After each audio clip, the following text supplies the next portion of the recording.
Had nothing to do with the argument with your family member. The resolutions are not tit for tat. The resolutions are what Allah wants to give you, different givings and opportunities and openings, but first you had to have achieved what He wanted. I don't know if it makes sense for people or it's coming off. You go, you have a family member who always agitates you, you go to an event, at the same time you're saying, Ya Rabbi please open this situation for me, this contract for me, this opportunity for me, whatever your life may be.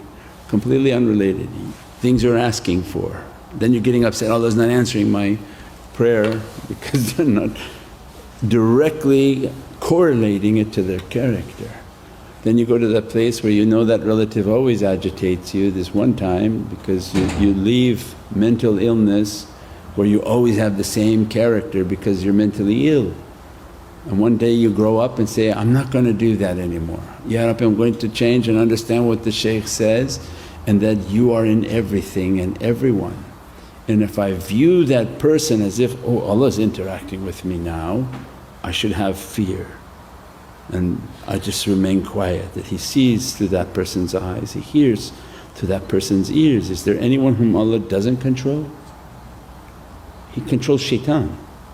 There's not anything that could be imagined that God doesn't control. He controls the very devil, that the devil can't move without the permission of Allah, permission of the prophetic entities and permission of the ulul amr, the men of the command.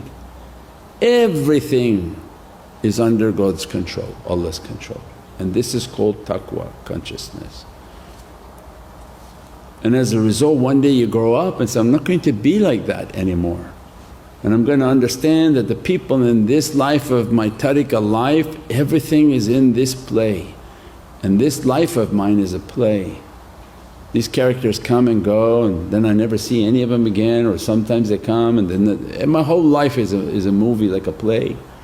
And as a result of that then I stayed quiet, and I stayed quiet, and I knew that, oh that person going to aggravate. And I would go to the relative's house and I would stay quiet and stay quiet, and you just learn just to shut off. Because they say, why do you shut off? I said, why wouldn't I shut off? If I open my mouth we're going sideways again. You stay quiet, stay quiet. It wasn't more than a few days and what I was asking for opening, opened.